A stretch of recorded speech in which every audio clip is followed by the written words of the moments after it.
What a glorious day. He is risen. He is risen indeed.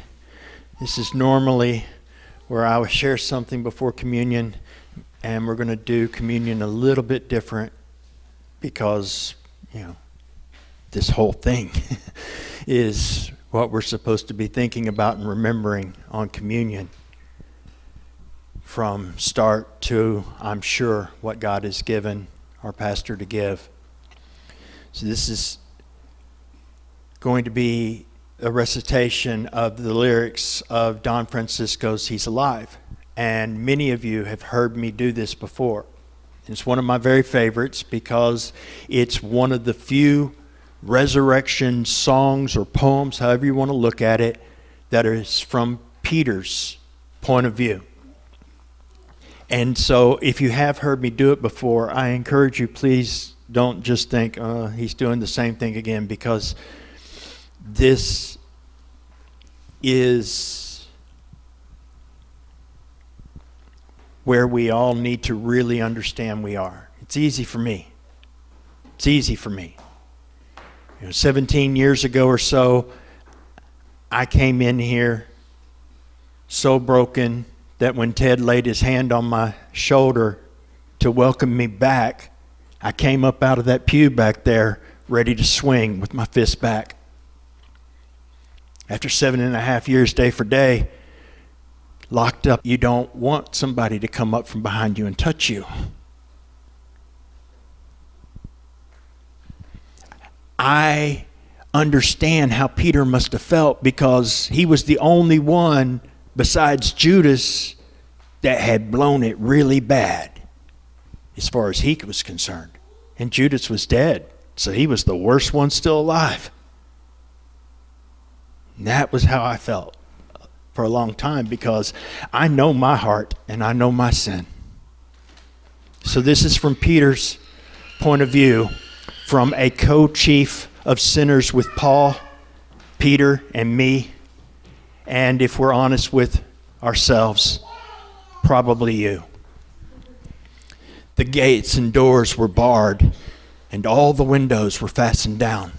I spent the night in sleeplessness and rose at every sound, half in hopeless sorrow, half in fear that day would find the soldiers breaking through to drag us all away. Just before sunrise, I heard something at the door. The gate began to rattle and a voice began to call. I hurried to the window and I looked down into the street, expecting swords and torches and the sounds of soldiers' feet. There was no one there but Mary, so I went down to let her in.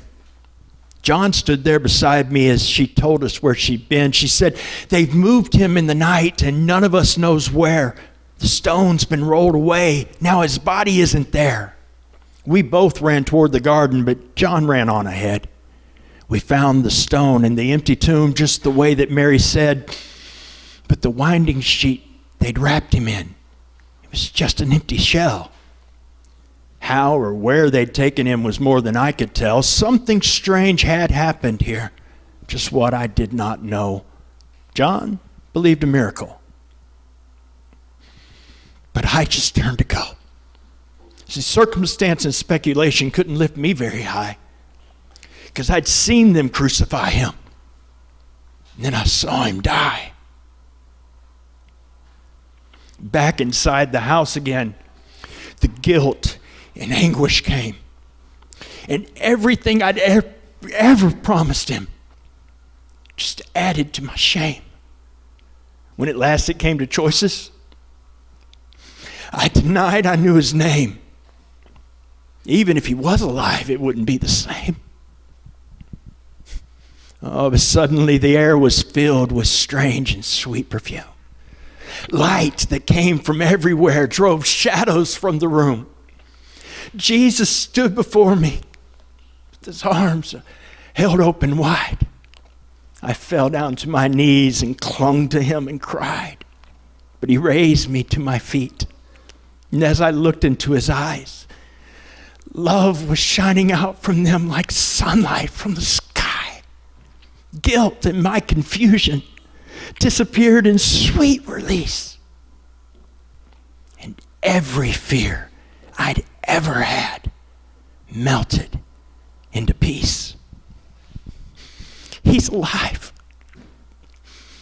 He's alive. He's alive, and I'm forgiven. Heaven's gates are open wide. He's alive. He's alive. He's alive, and you're forgiven. Heaven's gates, they're open wide. He's alive. So come now as you will.